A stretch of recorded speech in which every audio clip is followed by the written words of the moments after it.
Right, well, I'm currently at my own house doing electrics, and I've forgotten to do an intro according to my beautiful assistant. So this next episode, you saw the previous one was regarding building up to lintel height. So this one will be a quick how-to on how to install cavity lintels. Oh, and do you know what, viewers? My missus came up to be all nice and offered to buy me lunch today. She said, I'm going to get a McDonald's for you. I said, oh, thank you, darling. She said, you can have whatever you want, as long as it's the £1.99 wrap of the day. I did say that.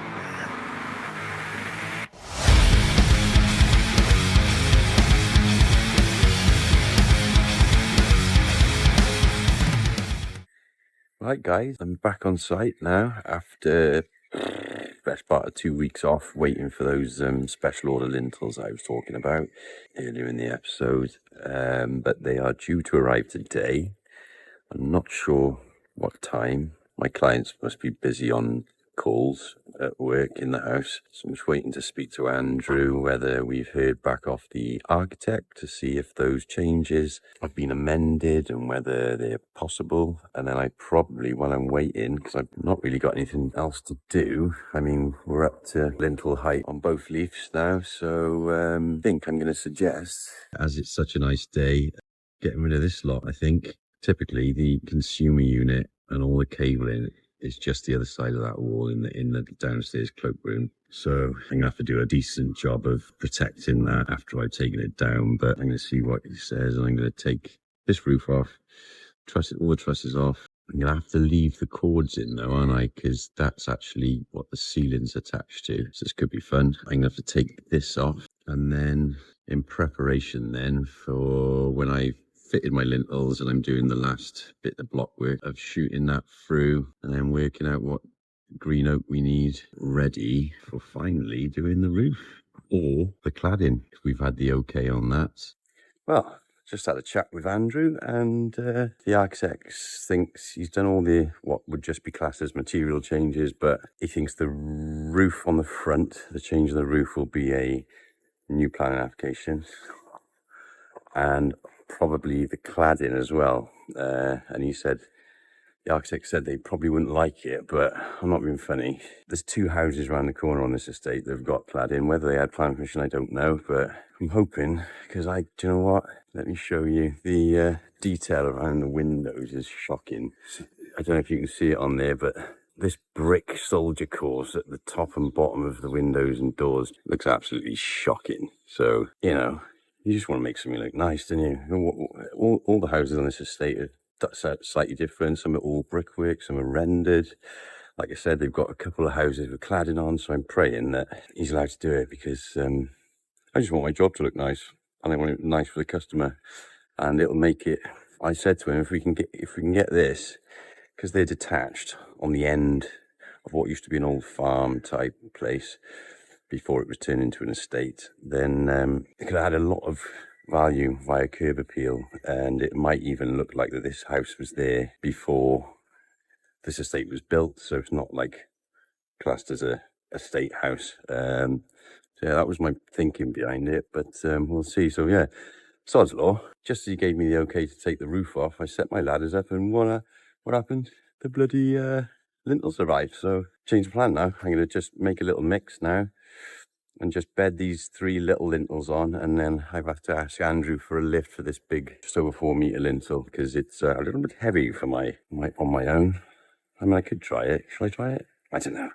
See how it goes. Anyway, I forgot my tripod today, so I don't know whether I should probably show you this, shouldn't I? But I'll make some muck first and see if I can set you up when I'm actually chucking the muck on and leveling them all up and stuff. Okay, so got my first lintel on the trestles ready. Our window openings are 1400.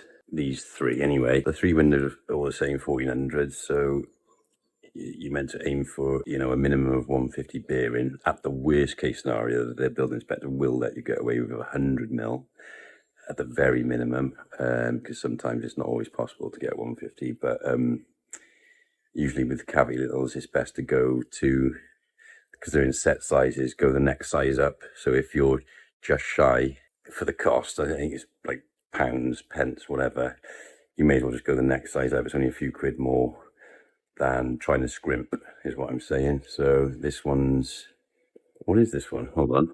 These are 1.8 and we got 1.4 opening. So really we only need 1.7. So obviously I've just opted. So it's got an extra 50mm bearing each side that it needs, but that's cool. Better than scrimping. So yeah, I'll just get a bit of muck mixed, probably do it by hand in the barrow because you ain't going to need much. And yeah, start bedding them on. So knocked up a little mix in the barrow, chucked my bucket ready, and then I looked up there, right, and I thought, that's quite tight to that column. So usually I can fit my insulation, my last bit of insulation, I notch it round and do it afterwards, but I'm thinking, am I actually going to be able to get into there after? So I think, just so I don't cause myself a headache, I'll chuck a bit of insulation on that side. That side's fine, I can get that in after. And so is that side. Can I? Yeah. I'll manage that after. It's just that one. It's going to be awkward as hell, I think. So yeah, I'll get that done quickly first. So hang on. Right. I hope you can see this. Apologies.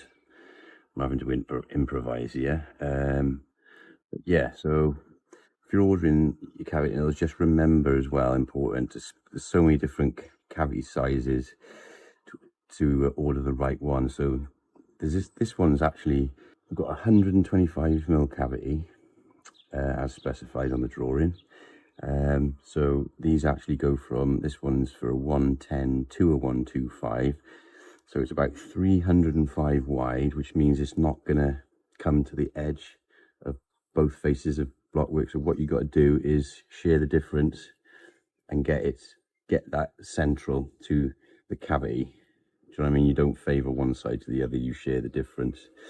If this was face brickwork as well, you'd only want a little smear on the front edge, because if you don't do that, it's really difficult to get your bricks gauge back, because it just is, it's just a pain in the butt. So you want it, you know, as thin as possible on the front, but because this is block, this is probably going to be cut then straight away on this next course, so I'm not bothered about that. So I'm just going to do a normal bed here and here. On the other side, I've cut my insulation in, look, and notched it 200mm back, so I know when I butt that lintel up to the edge of that insulation, I'll be spot on then with my equal bearing either side. So I'll do that first. I don't know if you can see me, but I'm trying. And what you want to do is try and keep your muck back off this inside face, because you don't want all that muck dropping into your cavity. So sort of favour the front, so when you tap your lintel down, there's an all splurge over the edge.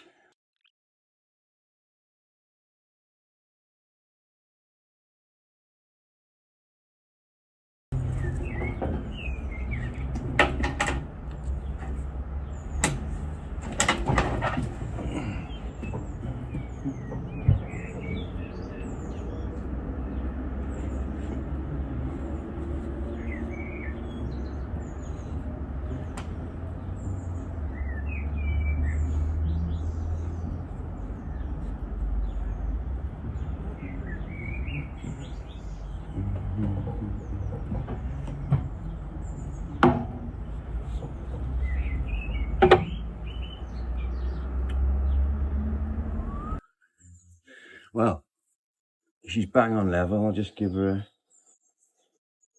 a couple of little taps.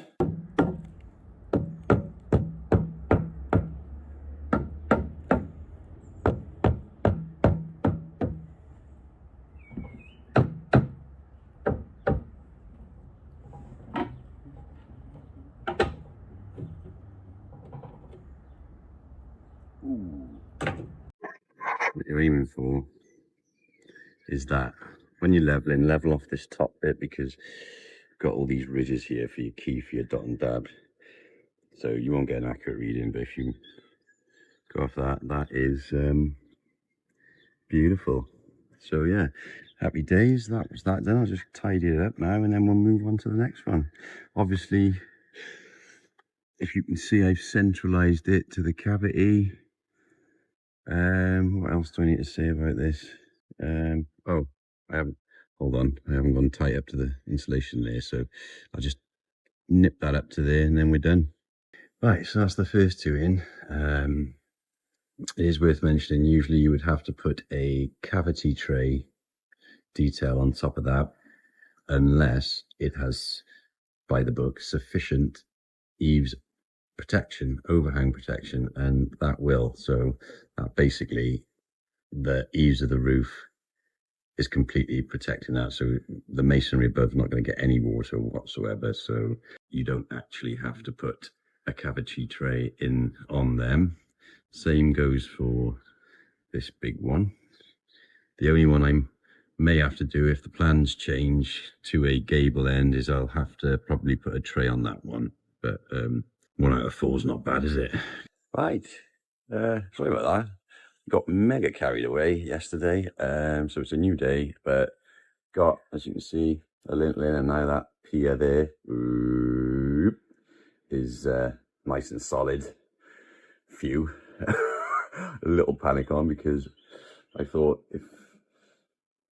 when I put that bed on there, typically it was slightly higher than the two on the other end, so it started swaying a bit because it was just seesawing on top, but gave it a little tippy tappy and gently, and yeah, it's settled down and it is bob on level now. So that was all done, and then I took down the roof at the front. I was going to give you an update at the end of the day, but in typical fashion, just as I completely exposed the downstairs toilet to the elements, it was a beautiful day, tidied all the crap up that I'd made a mess with, all this dodgy cut roof that was absolutely shocking, and a load of block work on that gable end, the inner skin. I'm going to leave that one up for now because we're not 100% sure if we're allowed to take it down yet. It clouded over, got really dark, and there was a whiff of rain in the air, and I panicked, so I wrestled with this big piece of damp-proof membrane and managed to cover it all up, because if you remember, I said the consumer unit's right by there and all the cables go through the ceiling there, so they were totally exposed to the elements. So yeah, we got that all done. So now what we're going to do is establish our new wall plate height. So obviously this is just the corner peeled back where my new extension meets the front cloakroom. So originally I set out my work to the top of the existing wall plate, which was going to be the top of my wall plate, but now everything's changed.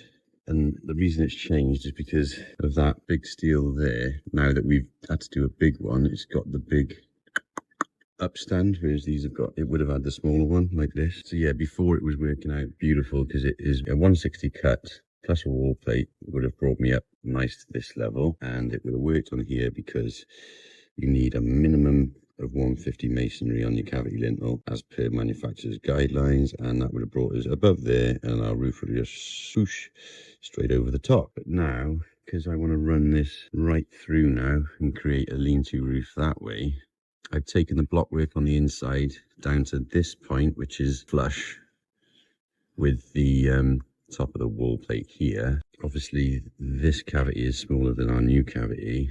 What I'm going to do now is set, so the finish height of my last course of block on the inside now, I'm going to set to this height, and then I can run my new wall plate straight through.